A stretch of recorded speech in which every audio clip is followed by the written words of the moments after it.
Bien, para continuar con el tema 1, vamos a ver ahora el origen de la vida, estructura y fisiología de los componentes celulares, un código genético con 20 aminoácidos y rutas metabólicas similares. Esto nos da la pauta de que la vida tuvo un origen común. Hay una pregunta, ¿Dios creó la vida? Aparece entonces lo llamado generación espontánea, vida a partir de sustancias no vivas, es decir, a raíz de elementos orgánicos, como puede ser materia fecal, carne podrida, aparecían gusanos, ranas surgían de la arena húmeda. Entonces, Van Helmont, que vivió durante 1577-1644, es decir, sobre todo en el siglo XVII, fue el primer científico que formuló una idea muy antigua que explica el origen de estos seres vivos, el origen de la generación espontánea. Los seres vivos pueden originarse a partir de otros seres vivos, pero también a partir de la inanimada. Van Helmont hizo experimentos y puso ropa transpirada, ropa sucia, con unos granos de maíz, de trigo o de algún otro elemento orgánico y vio que aparecían pequeños roedores. Entonces sostuvo que de esos granos vegetales con la transpiración, con la materia inanimada, que sería la blusa transpirada, la camisa transpirada, aparecía la vida, aparecían los roedores. Francesco Redi, un italiano, también en el siglo XVII, experimentó, colocó 3 frascos, uno sin tapa, los tres con carne podrida. El primero sin tapa se llenaba de moscas, por lo tanto aparecían gusanos. El segundo con tapa no aparecían gusanos. Y el tercero no era un tapón, sino una tela que cubría, que dejaba pasar el olor a la carne podrida y era colonizado por larvas de moscas. John Needham, ya en el siglo XVIII, pensó que al hervir el caldo mataba todos los organismos vivos y al sellar los frascos no permite la colonización con otros organismos. Entonces él hierve los frascos y los tapa para impedir que sea recolonizado, es decir, mata lo orgánico, impide que sea colonizado. También en el siglo XVIII, al mismo tiempo, Lázaro Spallanzani demostró que los resultados de Needham eran una consecuencia de una contaminación previa de los microorganismos y no de la generación espontánea que hasta ese entonces se creía. Realizó el experimento de Hitman con botellas totalmente selladas. Hirvió todo y no abrió de ninguna manera. El problema es que sacó el aire elemental para que surjan los organismos. Entonces, obviamente, no, por más que no hubiera calentado el caldo, no lo hubiera hervido, los organismos no hubieran podido desarrollarse porque estaban sin ese aire. Bueno, hasta que en el siglo XIX apareció Louis Pasteur y él hizo un experimento con un caldo, hirvió un caldo, el frasco tenía un cuello curvado donde también se le aplicó calor y vio que en ese frasco se encontraban en la punta de los frascos los microbios que estaban retenidos ahí, que huían del calor del hervor. Entonces él fue el que sugirió inventó la pasteurización. Y se podía realizar de 2 maneras. Esto es la pasteurización que se hace en la leche, sobre todo, y también en otras conservas. Puede ser por un circuito de calentamiento o un circuito de enfriamiento, o ambos alternados, ¿no? Entonces, un primer calentamiento mata todas las bacterias de la leche, luego un enfriamiento, otro calentamiento para matar, otro enfriamiento y así 3 veces como un golpe de gracia para terminar con las bacterias que hacían que la leche se descompusiera. Aparece la hipótesis de Oparin Haldane, un Oparin ruso y Haldane inglés, donde dice que la vida en la Tierra se originó después de un periodo de evolución molecular abiogénica. Se basa en condiciones físicas y químicas que existieron en la Tierra primitiva. Trataron de formar una Tierra primitiva, una atmósfera primitiva y química. Y la atmósfera primitiva tenía agua, dióxido de carbono y amoníaco. Y era atravesada por rayos ultravioletas y ozono. Se filtraron los rayos, aparece un caldo nutritivo con las primeras moléculas. Aparece grasa, hidratos de carbono y proteínas, que cuando estas empezaron a interactuar entre ellas, formaron las primeras células. Miller y Urey, en 1953, ya en el siglo XX, el siglo pasado, hicieron como tal experimento un océano primitivo, lo hacían hervir, atravesaba gases metano, amoníaco, hidrógeno, como era la atmósfera, le aplicaban electricidad mediante electrodos. Esta atmósfera tenía agua, entonces, como habíamos dicho, metano y amoníaco, e hidrógeno, y luego ese aire se refrigeraba y era obtenido los vapores que se condensaban de esa atmósfera, y se obtuvieron moléculas orgánicas, aminoácidos y otros compuestos disueltos. Aparece una síntesis llamada prebiótica de moléculas orgánicas pequeñas. El agua que hervía producía un vapor, circulaban los gases, las descargas eléctricas hacían como los rayos de ese entonces, y al condensar el agua aparecieron 4 aminoácidos, urea y ácidos grasos simples. La Tierra primitiva, teoría del Big Bang o gran explosión hace 42 millones de años. A partir de una nube esférica de polvos y gases comenzó el enfriamiento. La atmósfera primitiva, al principio la Tierra fue bombardeada por grandes cometas y meteoritos que provocaron un aumento de la temperatura, que evaporaba el agua, los mares que se estaban formando. La atmósfera está formada por dióxido de carbono, nitrógeno molecular, monóxido de carbono, hidrógeno molecular y gases de azufre reducidos. Era una atmósfera reductora, una atmósfera oxidante, con compuestos orgánicos poco estables. Aparece el oxígeno, aparecen organismos fotosintéticos.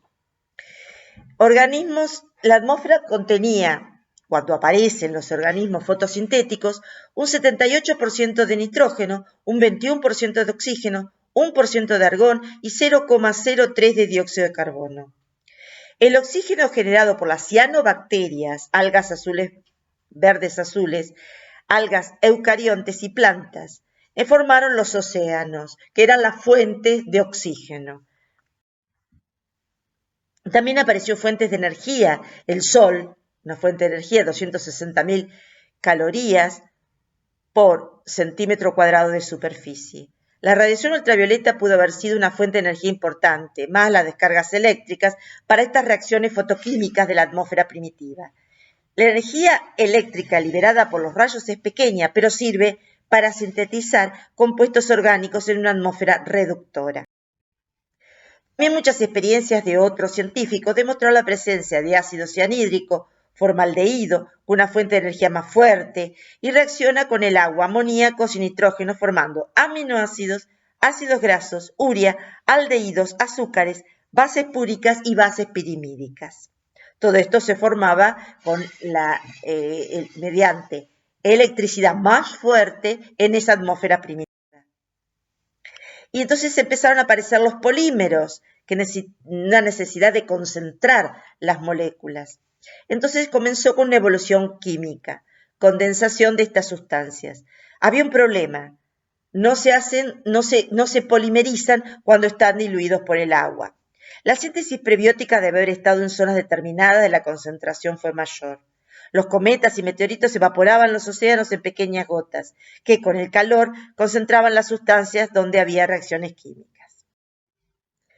Otra teoría, la Tierra demasiado caliente, pero superficie húmeda, evaporaba el agua de lluvia y concentraba sustancias, cubierta de moléculas orgánicas formando una espuma maravillosa, la espuma de la vida.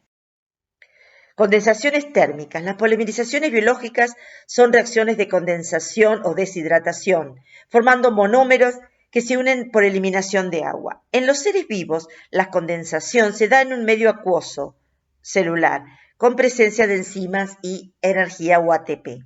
Sin enzimas y ATP, las proteínas vuelven a ser monómeros. 20 aminoácidos calentados a 180 grados centígrados forman polipéptidos.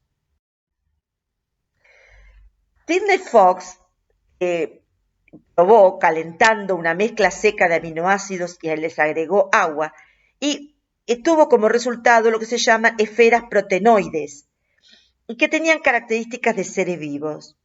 Tenían un tamaño de bacterias, pero en forma esférica, tenían una pared externa, tenían ósmosis, es decir, se relacionaban con el medio por ósmosis y una difusión selectiva.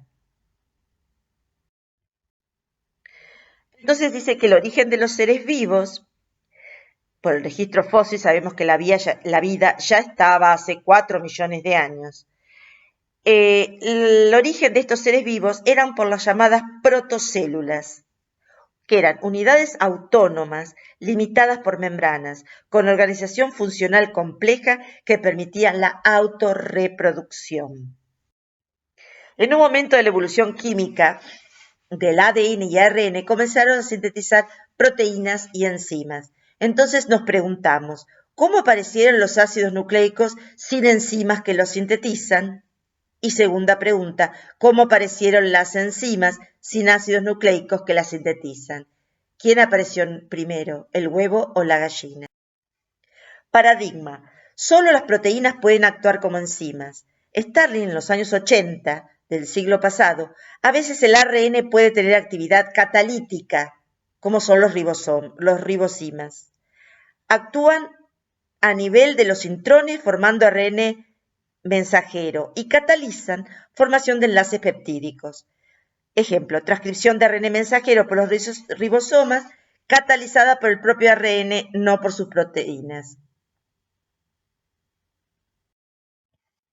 Las primeras enzimas podrían ser ARN, las primeras moléculas en autoduplicarse a ARN. Protocélulas tenían ARN diferente de ADN, proteínas catalizadoras diferente a ADN y ARN información genética. La selección natural llevó a tener elementos autorreplicables, que eran más veloces y eficientes. Sobrevivió un código genético que regula esta síntesis de proteínas. El origen del metabolismo aparece entonces como propiedad de todo ser vivo. Las células actuales poseen reacciones complejas y muy organizadas por enzimas. Aparecen los individuos autótrofos y luego los heterótrofos. Carlos Woese, en 1980, dijo que los organismos primitivos tenían membranas capaces de absorber la luz solar y convertirla en energía química. Aparecen los individuos autótrofos. Entonces estamos en presencia de una evolución celular. Carlos Woese en 1980 denominó protobionte o progenote al antepasado común de todos los organismos y representaría la unidad viviente más primitiva dotada, ya que la maquinaria necesaria para realizar la traducción genética. Entonces aparecen los individuos autótrofos. Aparece la fotosíntesis y un metabolismo oxidativo. ¿Por qué? Porque esta fotosíntesis da oxígeno al medio ambiente. Entonces, en presencia de energía solar, estos autótrofos generan sus propias materias orgánicas, a partir de materias inorgánicas. La ventaja era que había pocas moléculas de nutrientes. En la fotosíntesis, la fuente de hidrógeno es el agua, que reduce el dióxido de carbono a azúcares, agregando hidrógeno y liberando oxígeno. Esto se origina hace 3.500 millones de años. De una atmósfera reductora en presencia de oxígeno, se transformó en una atmósfera oxidativa. Aparece entonces la atmósfera oxidativa, aparece entonces un metabolismo oxidativo o aeróbico. El oxígeno oxida la glucosa, liberando dióxido de carbono y agua. Y, energía. Todas las formas vivientes se hicieron dependientes del oxígeno a partir de ese entonces. Diría la mayoría, hay todavía formas anaeróbicas.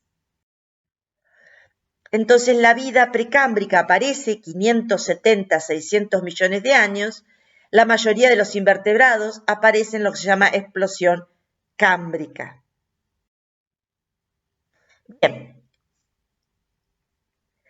Bien, vamos a hablar de los reinos y tenemos entonces en la clasificación de la vida en el planeta, en la Tierra, aparecen 7 reinos.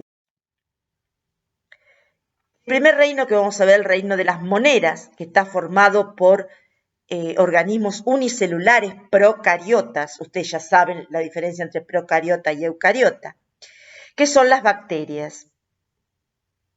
Las bacterias cuyas formas son bacilos, cocos, espirilos y vibrios.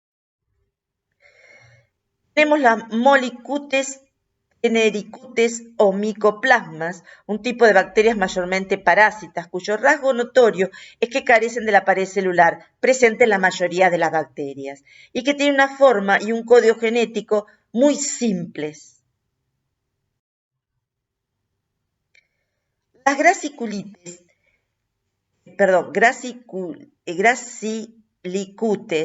o bacterias gram negativas, un supergrupo de bacterias que integran los grupos las espiroquetas, proteobacterias, planctonbacterias y esfingobacterias, poseedores de una delgada piel y una doble membrana plasmática, y son de gram negativas. Bueno, acá tenemos una lista, no es necesario que ustedes la sepan, pero son bacterias quimiótrofas, son sulfatorreductoras, nitrificantes, anoxigénicas o oxigénicas. Las firmicutes o bacterias gram positivas son las endobacterias, poseen una pared celular muy gruesa y forman de bacilo o de coco. Este grupo se hallan las bacterias gram positivas, vuelvo a repetir, que responden a la tintura de gram adquiriendo un color azul o violeta y se asocian a procesos de fermentación de la materia orgánica. El reino Arquea es el segundo reino que vamos a ver. El grupo más antiguo, las arqueobacterias, son muy parecidas a las bacterias. Pueden formar bastones, cocos o espirilos, se reproducen por fisión, poseen características bioquímicas y genéticas que se alejan de las bacterias, no poseen paredes celulares, presentan secuencias únicas de una unidad pequeña de ARN ribosómico, poseen lípidos de membranas diferentes, hoy se encuentran en fuentes termales, depósitos profundos de petróleo caliente, fumarolas marinas, lagos salinosos e incluso en el Mar Muerto. Son extremófilas, también son procarióticos. Hay 3 grandes grupos de arqueobacterias, las metanógenas, halófilas y termoacidófilas, también denominado por algunos autores como sulfolobales. El tercer reino que vamos a ver es el reino protozoa, que incluye organismos unicelulares con afinidad animal, es decir, que son heterótrofos en cuanto a la alimentación.